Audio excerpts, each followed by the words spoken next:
It was one of those days where everything felt like routine until it didn't. My name's Carol, and running a hotel pretty much sums up my life.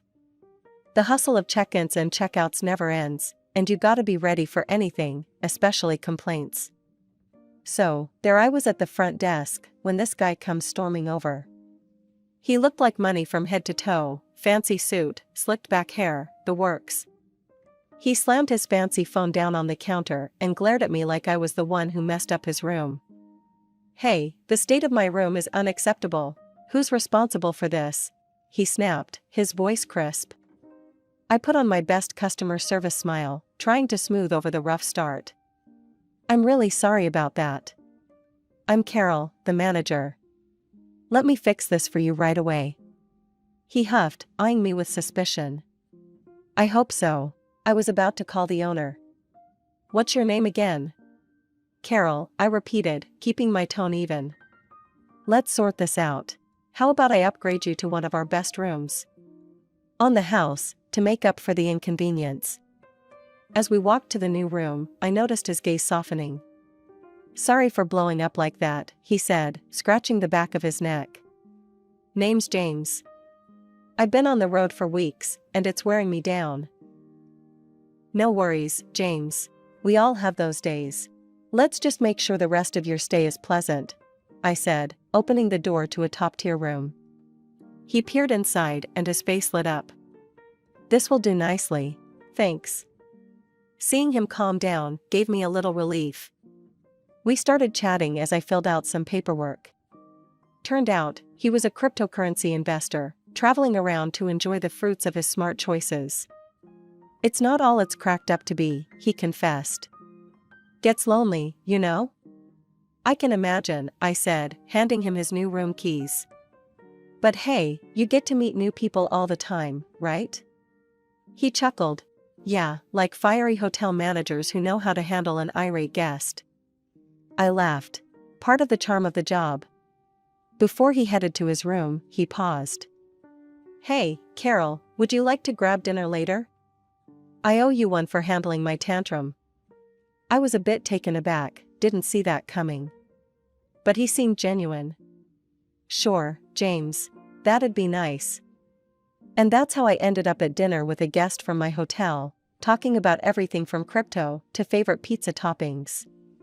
He was easy to talk to, laughed a lot, and didn't mind when I ranted a bit about my hectic day-to-days. After our unexpected dinner, James and I started seeing more of each other. It wasn't like any of those cheesy love stories, it was more real, more raw. We'd meet up after my shifts at the hotel, sometimes grabbing a late-night bite or just walking and talking until the early hours. One evening, we were at this little dive bar, the kind where everyone knows your name and the beer's always cold. We were tucked away in a corner booth, the noise of the bar a dull background hum to our conversation. James was picking at the label on his beer bottle, something he did when something was on his mind.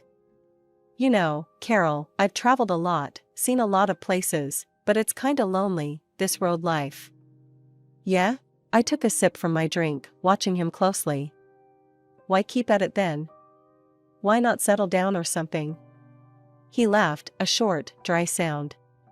"Settle down? And do what?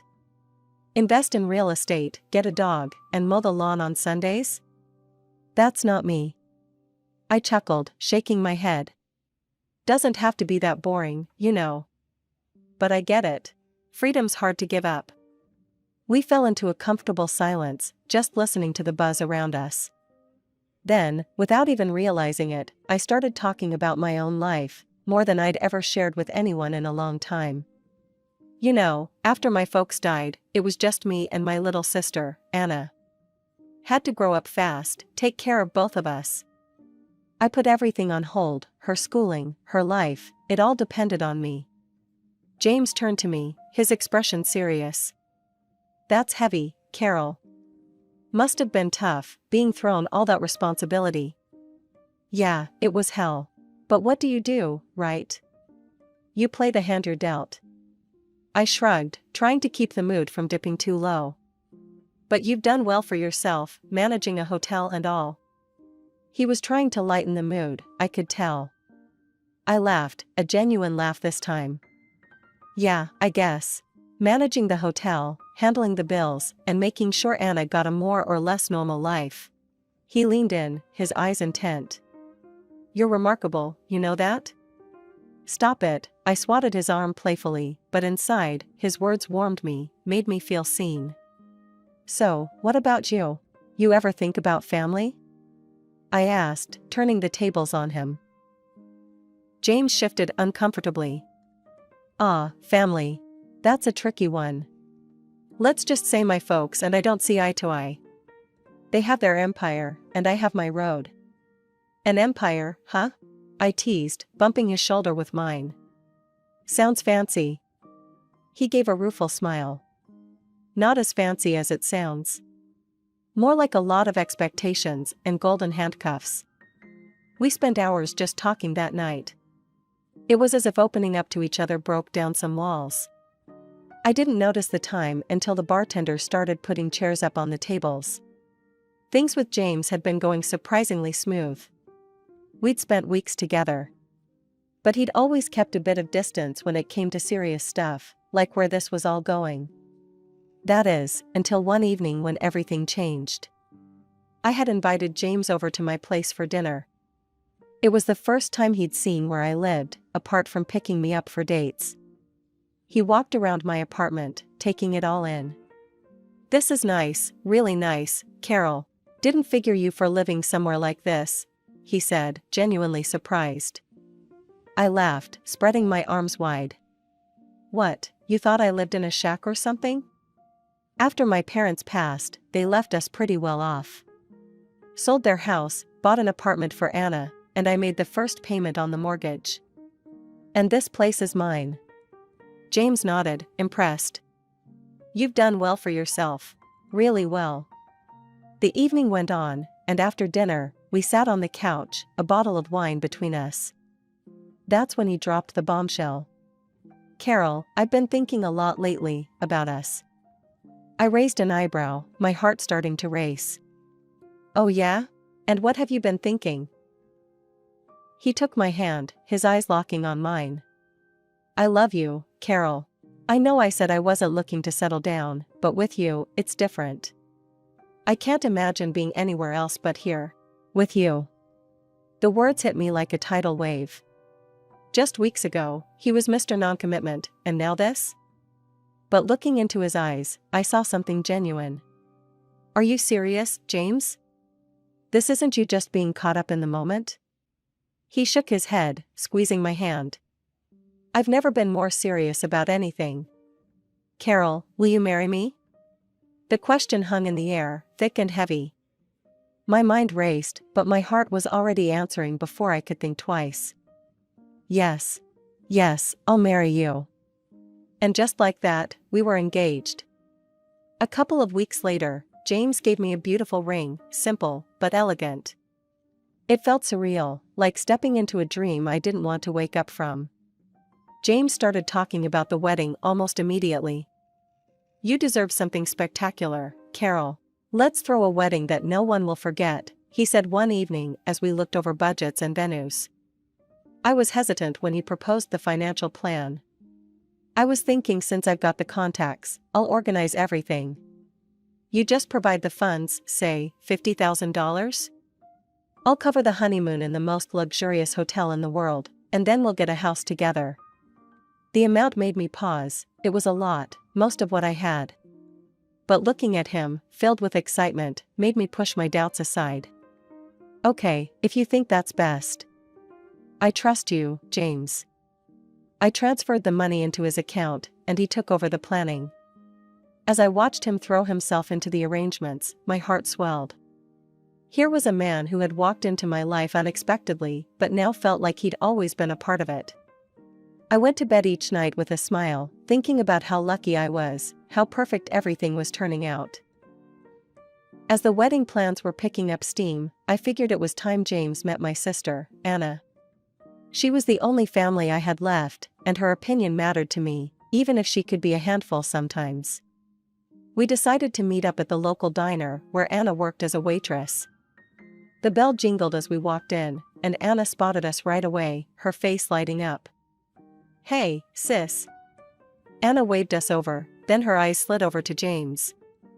"And you must be the famous fiancé. I've heard loads about you." James flashed his $1,000,000 smile, stepping forward to shake her hand. "And you must be the beautiful sister I've been told so much about. You two could be twins." I rolled my eyes, feeling a mix of pride and annoyance.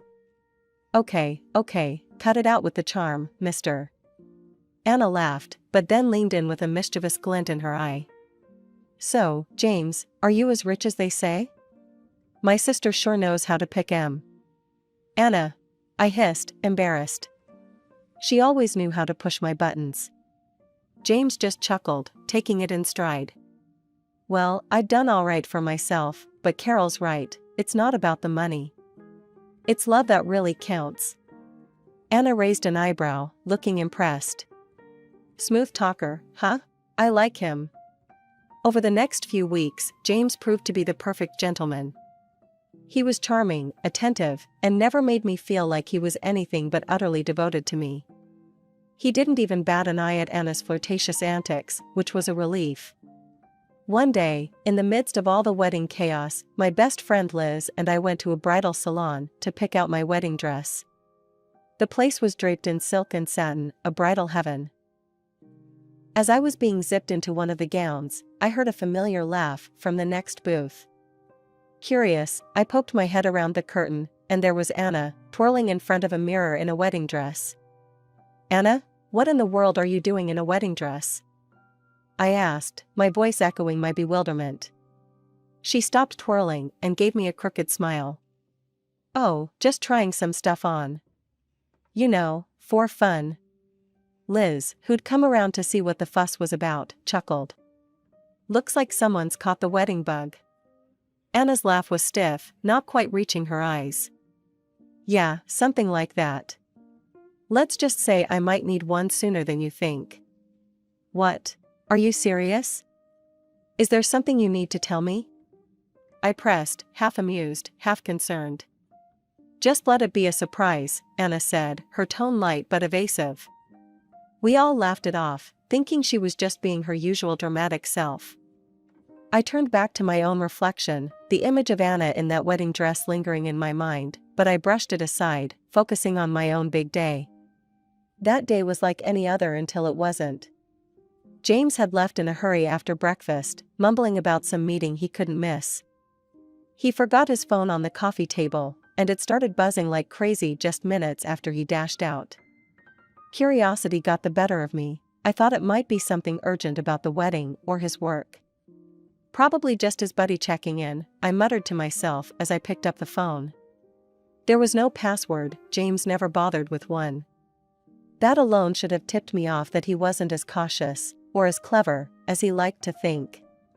The screen lit up to a storm of messages, all from the same contact, Anna Banana. My heart sank a bit. Why is he texting Anna so much? I opened the messages, telling myself I was just being paranoid. But the words I read burned through the screen. "I can't wait to be with you forever," Anna had written. "Forget Carol, it's you I want standing with me." And James, the man I was about to marry, replied, "Soon, love. We just need to play along a little longer." She's so clueless, it's almost funny. I scrolled through more messages, each one a stab in the heart. They talked about the wedding, about me, about how they'd use my money to start their life together, once I was out of the picture. But the most disgusting thing is that Anna was pregnant by James. The room spun around me. I felt sick. My sister, my baby sister, who I'd practically raised on my own, was stabbing me in the back. And James, the man who'd promised to love and protect me, was the knife in her hand. An hour later, James came back, looking flustered. "Hey, babe, seen my phone?" he asked, kissing my cheek like nothing was amiss. I handed it over with a smile plastered on my face, the same one I'd worn 1,000 times before. "You left it here," I said sweetly. "Must be losing your touch, leaving your lifeline around." As he scrolled through his phone, presumably checking for missed messages, I watched him closely. Does he have any idea that I know? Does he even care? But James was oblivious, caught up in his own deceitful world. He laughed at something on his screen, and I felt my hands clench into fists. Laugh it up, James. Enjoy it while it lasts. Later that night, as we lay in bed, he was all smiles and plans for the future, our future. It's going to be perfect, Carol. This wedding, our life together. You'll see. I turned to face him, my heart a battleground of love and loathing. I'm sure it will be, I murmured, letting him pull me close. Absolutely perfect. As he drifted off, I lay awake, staring at the ceiling. The gears in my mind were turning, plotting, planning. I wasn't going to be the victim in this twisted play. They wanted a show? I'd give them one they'd never forget. But first, I had to act the part of the doting fiancé, just a little longer. The day of the wedding had arrived, and with it, a performance worthy of an award. The grand hall was filled with flowers, and our guests whispered excitedly, none the wiser of the drama about to unfold. Just as we were about to exchange vows, the doors at the back of the hall burst open. Anna, in a wedding dress, marched up the aisle like she owned the place. The crowd gasped, turning to watch her approach. She didn't stop until she reached us, pushing me aside with a dramatic flair. I'm the one who deserves to be here, Carol. Not you. I'm having his baby, she declared loudly, turning to James. Tell her, tell everyone. James let go of my hand and laughed, an ugly sound that echoed off the walls. Thank you, Carol, for this lavish wedding setup. It's perfect, for me and your sister. The guests murmured, shock written on every face. James continued. Why don't you take a seat, Carol? Enjoy the show as a guest. His words were meant to wound, but I simply smiled, stepping back gracefully. Of course, I wouldn't miss it for the world, I said, my voice calm and even. Their smug smiles faltered, confusion flickering as I walked away without a scene. I took a seat, crossing my legs and fixing my gaze on the farce unfolding before me. As they turned to face the priest and made their own vows, another dramatic entrance halted everything once more. A woman, clearly older and carrying an air of fury like a storm, marched down the aisle. James, she bellowed, making him pale. You lying, cheating scumbag. The whole room froze. James's fake smile slipped, revealing a hint of the panic he felt as the woman stood before us all. I am his wife, and mother to his child, which he has conveniently forgotten along with the vows he made to me. Anna's face drained of color, her legs nearly giving out beneath her. She looked from James to the woman, then to me, a silent plea for help. I also have a little gift for everyone, I said, standing up. My voice carried clearly, every word enunciated with cold precision. James isn't just a bigamist. He's broke. A private detective confirmed he's drowning in debt, his investments failed, and worst of all, he's been stealing from his own family. The crowd erupted in whispers, the delicious sound of gossip and scandal mingling in the air. James's wife turned on Anna. And you? How dare you? She advanced on my sister, who stumbled back, tears streaming down her face. I watched, a bittersweet satisfaction settling in my chest. This was the culmination of weeks of pain and planning. Seeing them unravel, watching as their worlds crumbled, was a vindication, yet it left a hollow ache deep inside. The real wife's accusations continued, her voice sharp and unforgiving. He's left us nothing, and you think he'd build something with you? Wake up, girl. Anna sobbed, her dream wedding turning into a nightmare. James attempted to speak, to salvage some shred of dignity, but his wife slapped him hard across the face, the sound a sharp crack that echoed through the hall. Just as the guests began to process the shocking revelations, another pair of uninvited guests stormed through the doors, James's parents. The elderly couple looked every bit the part of disgruntled aristocracy, their faces etched with disbelief and anger as they took in the scene before them. The father, a stern-looking man with a sharp suit, was the first to speak, his voice booming over the murmurs of the crowd.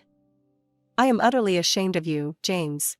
To think you could descend to such deceit, he bellowed, his gaze piercing his son as if trying to incite remorse with his words alone. His mother, a fragile-looking woman with tear-streaked cheeks, clutched a handkerchief tightly. My son, how could you, she sobbed. This is not how we raised you. Deceiving these women, it's unforgivable. James stood there, his usual suave demeanor crumbled under the weight of public familial disapproval. He tried to speak, to explain, but his father cut him off. You are no longer a part of this family's legacy. Consider yourself without an inheritance, his father declared, his voice cold and final. The room erupted into chaos once again, with guests pulling out their phones, likely capturing the downfall of what was supposed to be my dream wedding. In the weeks that followed, I took James to court. My lawsuit demanded the return of the $50,000 I had foolishly handed over for what was supposed to be our wedding. The evidence was overwhelming, and the judge ruled in my favor, ordering James to repay every penny. His lawful wife wasn't far behind with her legal actions. She sued him for emotional distress, deception, and sought alimony for their daughter. I attended every court session, a bittersweet feeling of vindication accompanying me each time I watched James face the consequences of his actions. Beside him, surprisingly, was Anna, who had chosen to support the man who had nearly destroyed me. One day, outside the courtroom, Anna confronted me. He loves me, Carol. And I love him. We're going to get through this, no matter what you or anyone else thinks. I stared at her, the sister I once loved, now hardly more than a stranger. Love? You call this love? He used us both, Anna. Open your eyes. He's a liar. But he's changed. He'll change for me. You just couldn't see the good in him, Anna retorted, her voice shaky yet defiant. Shaking my head, I felt a cold laugh escape me. Good? There's no good in him, Anna. He's a con artist. And you're just another one of his marks. As I walked away, the weight of everything that had happened pressed down on me. The lies, the betrayal, the court battles, it had all taken a toll. Yet, there was a strange sense of closure. The man who had vowed to love me had shown his true colors, and I had exposed them for the world to see. The final chapter of the saga with James closed not with a bang, but with a ghostly silence as he slipped out of town, leaving a trail of broken promises and debts behind him. He had managed to settle his dues with me and his legal wife, perhaps thinking it would cleanse his slate before he vanished. But the true mess he left was with Anna, my sister, who found herself alone and pregnant. A few weeks after James' disappearance, Anna came to my apartment. It was the first time we'd seen each other since the courthouse drama. She stood there, a shadow of her former fiery self, eyes downcast. Carol, I need help, she began, her voice quivering. He left me, and I'm going to have his baby. I have nothing. The old me, the one who had raised her, might have caved, might have opened the door wide and let her back into my life without a second thought. But too much had happened. You have the apartment, and you'll have the baby. That's a start. You're not on the streets, you're not helpless. But I don't have any money, Carol. The bills, the baby. I need support. I shook my head, the decision firm in my heart even as it ached to see her like this. You made your choice, Anna. You can make another now. Figure it out, like I had to when Mom and Dad died. Like I did when you stabbed me in the back. She sobbed, covering her face with her hands, her body shaking. I never meant to hurt you. I thought I was in love. I really did. Love doesn't lead you to betray your family. Love doesn't make you a spectator at my humiliation. You didn't love me enough to stay away from him, to come clean before everything fell apart. Anna looked up, desperation written all over her face. So, that's it? You're just going to turn me away? Yes, that's it. You're going to walk away from here, and you're going to take care of your child. Alone. Like I took care of you. Turning back into my apartment, I closed the door on her cries, a final, echoing slam that sealed my heart along with it. It was the hardest thing I had ever done, but necessary. Life after that day resumed with a quiet normality I hadn't realized I'd missed. I threw myself back into my work, took up old hobbies I'd neglected, and slowly rebuilt the independence that had always defined me. As for Anna, I heard through family friends that she had her baby, a little girl. They said she was managing, getting by.